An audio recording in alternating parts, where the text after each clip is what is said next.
Olá, espero que todos estejam bem. Aqui é o professor Raimundo Souza. Hoje nós teremos uma conversa sobre os principais momentos e acontecimentos do Brasil colonial. Quem vai estar conosco hoje é o professor Marcos Costa.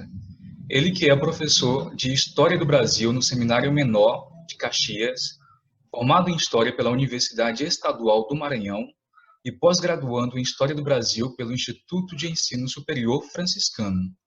Muito obrigado, professor Marcos, por ter aceito o nosso convite, por ter se colocado à disposição para contribuir com seus conhecimentos para o nosso aprendizado.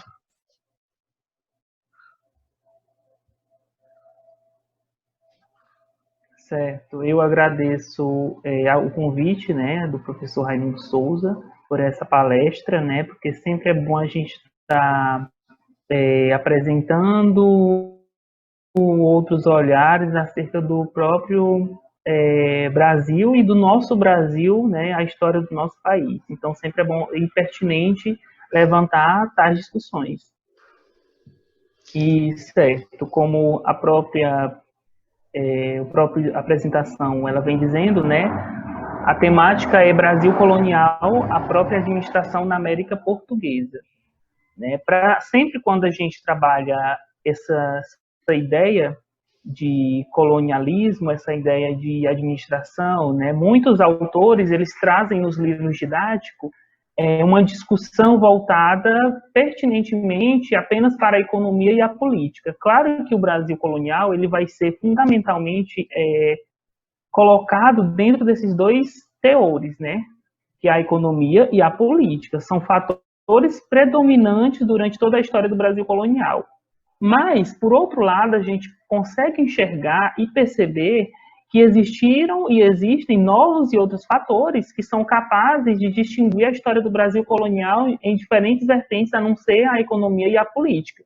E eu creio que isso é muito bom a ser trabalhado na sala de aula, porque o aluno ele começa a repensar a enxergar o tema, a temática Brasil colonial, de uma maneira totalmente diferente. E o professor acaba trazendo esse projeto para a sala de aula trabalhado de forma prazerosa, porque economia e política já está sendo maciçamente trabalhado nos livros didáticos.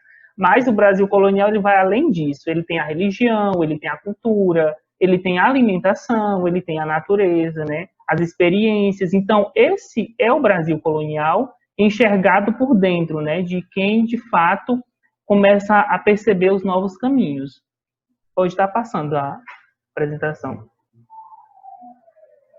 Certo. E para a gente compreender esses caminhos, na qual é traçado dentro do próprio Brasil colonial, a gente pode estar se expressando e se colocando através da expansão marítima portuguesa. Né? Voltando um pouco na história, muito antes do próprio descobrimento do Brasil, né, ainda no século XV, como essa expansão marítima ela vai ajudar na construção desse Brasil e na construção desse povo brasileiro. Né? Eu costumo dizer que essa expansão marítima portuguesa ela é dividida em duas etapas, e na qual essas duas etapas são totalmente importantes para a gente compreender a chegada desses portugueses aqui no Brasil. O primeiro seria o controle do próprio território português, mas controlar a partir de quê e por quê. A gente sabe que o mundo, ele, nesse período final de Idade Média, início de Idade Moderna, a gente vai perceber que o mundo ele vai estar dividido em duas partes. De um lado pertencente aos povos espanhóis e do outro pertencente à coroa portuguesa.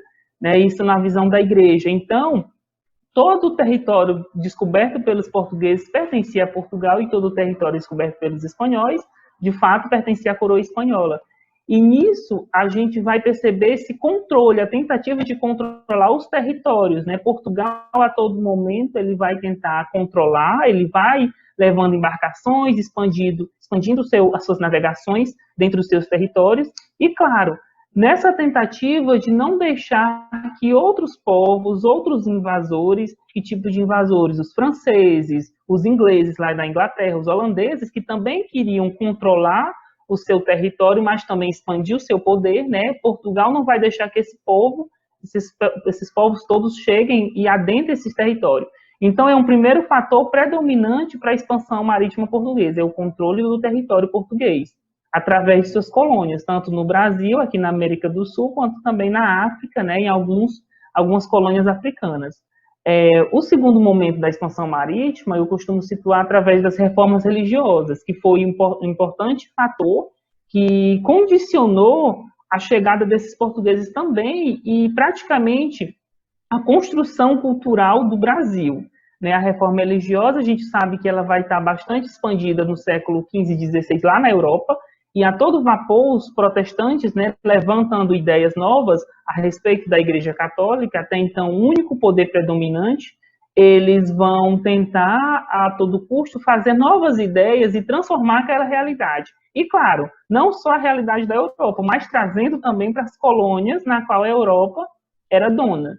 Então, os protestantes, sejam eles holandeses, espanhóis, eles vão adentrar os territórios coloniais, trazendo essa nova visão de mundo, essa nova visão de religiosidade.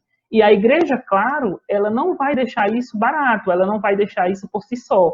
Também, junto com essa expansão marítima, a igreja vem junto para controlar, e ir contra essa reforma, é por isso chamada contra-reforma católica, trazendo para as colônias o cristianismo católico, a não ser que, quando os protestantes adentram aqui a colônia, eles vão ser perseguidos pela igreja, como a gente vai ver mais à frente. E, claro, esse controle, ele vai ser um fator predominante para a gente entender melhor como a igreja ela vai se comportar e como ela vai atuar ao longo do colonialismo português.